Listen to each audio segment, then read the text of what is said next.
So what you see on your screen right now is mania. We always use this acrostic to describe the causes of World War One. So go ahead and get that down in your notes, and I will challenge you to see if you can figure out what words go with each of those letters that would begin with each of those letters to kind of help you understand the causes of World War One. So you got that down. Let's move. You see the Balkans there. This is an area, if you'll check out this part of the map, this is in southeastern Europe. Obviously, there's Italy, and this is the Ottoman Empire. At this time, we're talking 1914. That's modern day Turkey. But a lot of these countries are still around today: Greece, Macedonia, Bulgaria, Romania. But you see here the Austro-Hungarian Empire, and that's going to be kind of a big deal as we go forward. And something else that you see here is a thing entitled Slavic groups. Now, that's actually an ethnic group, and what you see is that Russia is made up of Slavs, as is the northern part of the Austro-Hungarian Empire and also the southern part. But if you'll notice, the swath through here is not, and those are actually an Anglo ethnic group that are related to the Germans, and that's going to be a very, very big deal going forward. So keep your eye on mania, and let's get ourselves started. So one of the first things that we'll need to know is we're coming off of our study of imperialism and the changing world, and you're starting to see tensions rise in Europe as the nations that we know of as being modern day Europe or Western Europe start to form. You start to see something that we see that we call nationalism. And nationalism is a seriously deep devotion to your nation. Now, we all typically could expect people to love their own country and those sorts of things, but nationalism is an extreme version of that. And you're starting to see increased competition from the nations of this new nation called Germany. That is used to be a conglomerate of Germanic principalities or small little independently controlled countries, gloms together. And they glom together under the name Germany because they're a Germanic people. So you're going to see competition between the new country of Germany, Austria, Hungary that we were looking at before, Great Britain, obviously. Russia is becoming more powerful. Italy, France, these major Western European powers are going to start to compete with each other.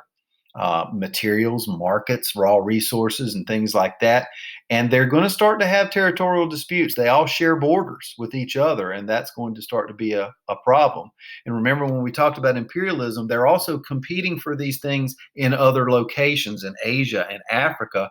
So really, it was almost like they transplanted their wars, or not wars, but their conflict and competition, almost like the way that they transplanted their people. You're also going to see something else, militarism. And militarism is this idea of glorifying your military, but also using your military as a way to almost support your economy and also empower your government at the same time. The reason I say that is when you look at places like the United States, when we began, they were totally against having a standing army because they felt like it was a waste of money. And it was also dangerous. They didn't like soldiers being armed and bored, not having any wars to fight. They felt like, oh, we can call them up quickly if we need to, and that sort of thing.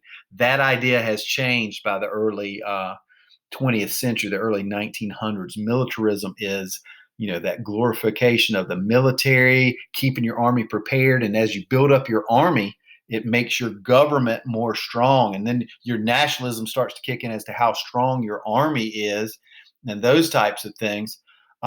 So the guy named Otto von Bismarck is given credit for the formation of Germany. And he, battles some people around him to kind of take all these little places and put them together. But eventually what happens is he is just a governmental leader. He finds himself replaced by this gentleman right here, who is Kaiser Wilhelm II. Kaiser, another the German version of Caesar. So this is going to be somebody who is a monarchical leader of this new Germany. And Kaiser Wilhelm II is he's a guy that is kind of fallen into this. He's starting to believe his own press kind of thing. Oh, look at this incredibly powerful nation of Germany that we've got. Back when it was just a piece of the nation that it is, they destroyed France in a war, completely kicked the snot out of them. They were very militaristic and had been powerful in pieces. Now, as a cohesive unit, they're downright dangerous. So what he is starting to do is flex his muscles. Now, here's the weird thing for folks to understand. Like I said, he's a monarch. He is actually a cousin of the King of England at this time, and weirdly enough, also related to the Tsar of Russia. So you're going to see true craziness going on in a family as well. Well, the thing is, they had some agreements with Russia, and some things had come into place before, but those start to go away as they start to flex muscles, and this nationalism starts to kick up. And what he does is he kind of scares Russia to the point that Russia enters into an alliance with France. So when you see here, if you're Germany, all of a sudden on your eastern border and your western border, you have people who have an alliance. Now, this alliance is just an agreement that we will protect each other in case we're attacked. So if we're going to protect each other in case we're attacked, then everything is fine as long as nobody attacks us. But when you're surrounded, you feel like potentially attack might be imminent. Well, if you'll notice, the third, right, the third member of this triple entente is Great Britain. Okay, so the Entente and the Alliance are just the two names they gave to it. They're both technically alliances, but the Triple Entente is Russia, France, and Great Britain. Well, if you do know that Great Britain was the most powerful navy in the world. Well, now Wilhelm II wants to challenge that as well. So you see this arms race of building up navies and things like that, and he wants to be able to rival Great Britain. Well, that is obviously going to scare Great Britain, so they join up with this triple entente. Germany and their cousins, and I typically refer to them as cousins because the controlling parts of the Austria-Hungary conglomerate there, the controlling parts were Austrians, and they are a Germanic people. They speak German. Their culture is almost exactly the same as Germany, and so obviously they're going to have some relationships between them. But also they pull in Italy to this alliance as well, because as you see, Italy shares a border with with Austria, but they also share a border with France as well. So there's going to be some competition there, and they are seeking to maybe flex their muscles a little bit as well. So you see these alliances forming, right? You see these alliances forming, and it's basically meant to keep us from fighting each other. I mean, you would be silly to mess with any of these countries because you would have two other powerful countries, coming at you immediately. It seems like a great idea, but what it really does is almost sets up like an earthquake fault line. You've got these tremendous conflicts being held in place by these alliances, and what's going to happen is the alliances are actually going to be the problem. Well, as I said before, let me roll straight up here one more time. There was a problem in the Balkans. This is Austria Hungary right up here. All of these countries down here were controlled by them, but as you see, they are made up of a different group of people ethnically than you would see in the power structure of Austria. So that's going to be a problem. Well, that problem is going to blow up into being a major crisis, because what you see happen is as those people in those Slavic countries start to become upset with the fact that they want their own countries and they want to form their own national, autonomous, meaning by themselves, control themselves groups, Austria starts to flex their muscles on them to try to keep them under control. Well, there is a nationalistic push amongst these Slavic nations. Well, these Slavic nations had been taken over by Austria, and they were basically controlled. Most of them were controlled by the Austrian Hungarian government.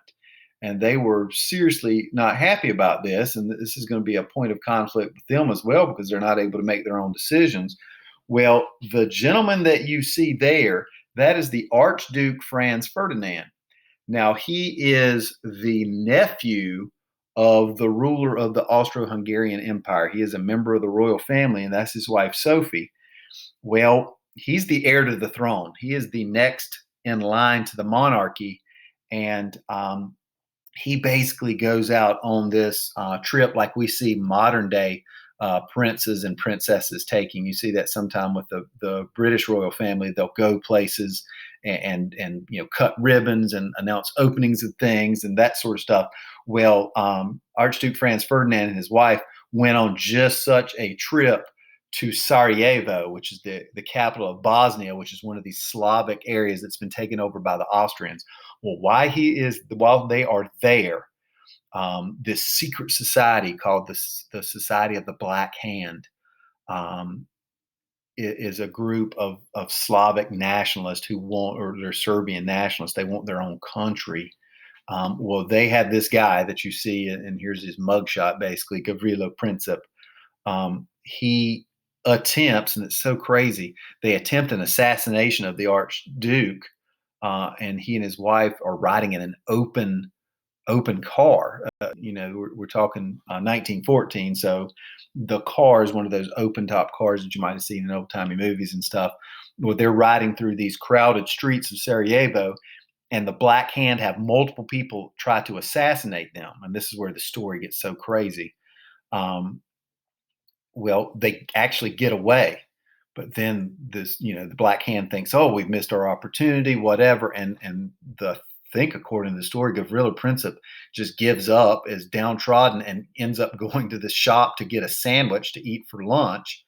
And he looks out the window, and lo and behold, the Archduke's driver has taken a wrong turn and gets stuck in traffic right in front of the sandwich shop that Gavrilo Princip is eating his lunch in. Princip steps out, has a pistol, and assassinates the Archduke and his wife.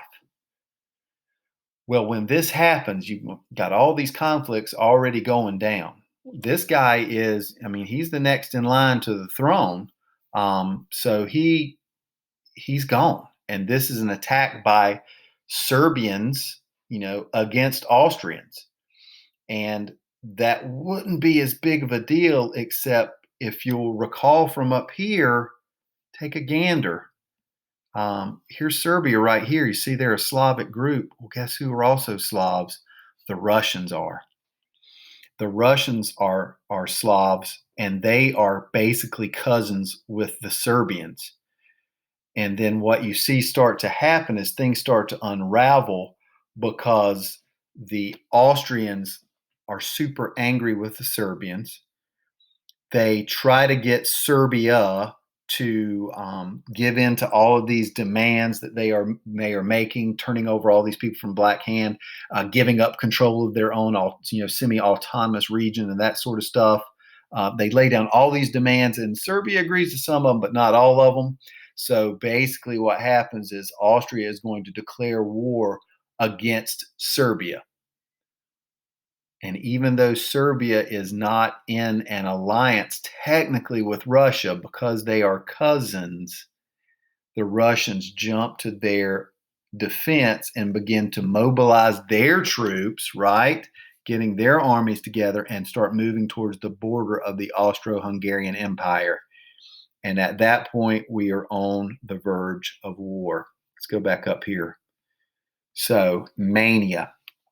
To fill this out, you would want to hit militarism, alliances, nationalism, and imperialism, all as these causes, these things that are setting it up. And then finally, the spark that sets it off completely is the assassination of Archduke Franz Ferdinand. And this kicks all of this thing into motion. And it's going to be the beginning of the World War.